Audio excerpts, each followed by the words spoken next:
ಈ ಸಲ ಚುನಾವಣೆ ಏನಪ್ಪ ಅಂದ್ರೆ ಹೈಜಾಕ್ ಮಾಡಿದಪ್ಪ ನಮ್ಮದು ಜ್ಞಾನೇಶ್ ಕುಮಾರ್ ಅವರ ಮೂಲಕ ಬಿಜೆಪಿ ಚುನಾವಣೆ ಗೆಲ್ಲುವ ಪ್ರಯತ್ನ ಮಾಡ್ಲಿಕ್ಕೆ ಅಂತೇಳಿ ನೇರ ಆರೋಪ. ಕೋರ್ಟಿಗೆ ಹೋಗಿದ್ದಾರೆ, ಅಲ್ಲೂ ಫೈಟ್ ಮಾಡ್ತಾ ಇದ್ದಾರೆ. ಕೋರ್ಟ್ ಒಂದು ಸ್ಪಷ್ಟ ನಿರ್ಧಾರವನ್ನು ಹೇಳ್ತಾ ಇಲ್ಲ. ಆಧಾರ್ ಕಾರ್ಡ್ ಸಲುವಾಗಿ ಇದು ಆಧಾರ್ ಕಾರ್ಡ್ ಅಲ್ವೇ ಅಲ್ಲ, ಅದು ಎದಕ್ಕೂ ಉಪಯೋಗ ಇಲ್ಲ. ಮತ್ತೆ ಯಾಕೆ ಕೊಟ್ಟರಪ್ಪ ಆಧಾರ್ ಕಾರ್ಡ್? ಅವರೆಲ್ಲೇ ಏನು ಅಡ್ರೆಸ್ ಗೊತ್ತಾಗೋದು ಹೆಂಗೆ? ಆಧಾರ್ ಕಾರ್ಡ್ ಇದು ಆಧಾರ್ ಕಾರ್ಡ್ ಅಲ್ಲ, ನಮ್ಮ ಕಾನೂನು ಪ್ರಕಾರ ಇಲ್ಲದು.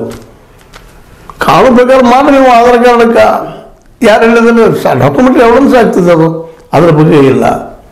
ಆಧಾರ್ ಕಾರ್ಡ್ ಕೌಂಟ ಮಾಡ್ತಾ ಇಲ್ಲ ಜ್ಞಾನೇಶ್ ಅವರು.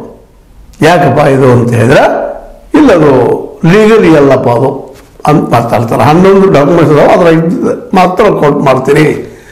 ಇದು ಸುಪ್ರೀಂ ಕೋರ್ಟ್ ಸಹಿತ ಹೇಳ್ತಾ ಇದ್ದಾರೆ, ಅದು ಬೆಸ್ಕಾಶ್ ಹೇಳ್ತಾ ಇದ್ದಾರೆ, ಯಾವುದು ಬಿಡೋದಿಲ್ಲ. ಇದಕ್ಕೆ ಕಾಂಗ್ರೆಸ್ಸಿಗರು ಅಂತ ಇದ್ದಾರೆ, ಇಲ್ಲಪ್ಪ ಇದು ಸೆಂಟ್ರಲ್ ಗೌರ್ಮೆಂಟ್ ಇದ್ದರೆ ಮೋದಿ ಅವ್ರ ಸರ್ಕಾರ ಹಿಂಗೆ ಮಾಡುತ್ತೆ ಡೈರೆಕ್ಷನ್ ಮಾಡಿರೋದು, ಮತ್ತು ಅವ್ರು ಹೇಳಿದ್ರೆ ಕೇಳ್ತಾರೆ ಇವರು ಅನ್ನುವಂಥ ಆರೋಪಣೆ ಮಾಡ್ತಾ ಇದ್ದಾರೆ. ಹೀಗಾಗಿ ಬಿಹಾರ ಚುನಾವಣೆ ಏನದಪ್ಪ ಅಂತಂದ್ರೆ ಎಲ್ಲರಿಗೂ ಇವತ್ತು ಸಂಶಯ, ಎಲ್ಲರಿಗೂ ಸಂಶಯ. ಮತ್ತು ಈಗಂತೂ ಈಗಾಗಲೇ ಇಲ್ಲಿ ಮಹಾರಾಷ್ಟ್ರದಲ್ಲಾಗಿರ್ಬೋದು, ಹರಿಯಾಣದಲ್ಲಾಗಿರ್ಬೋದು, ಇನ್ನುಗಳಾದಂಥ ಚುನಾವಣೆಗಳಲ್ಲೇ ದೊಡ್ಡ ದಾಂಧಲೆ ಆಗ್ಯದ ಅನ್ನುವಂಥ ಆರೋಪಗಳು ವಿರೋಧ ಪಕ್ಷಗಳು ಮಾಡ್ತಾ ಇದ್ದಾರೆ. ಅದಕ್ಕೆ ಬಿಜೆಪಿಗೂ ಇಲ್ಲ ಸೂಕ್ತರ ಸುಮ್ಮನೆ ಆರೋಪ ಮಾಡ್ತಾರೆ, ಹಂಗೇನಿಲ್ಲ ಅಂತ ಇವ್ರು ಅಂತ ಇದ್ದಾರೆ.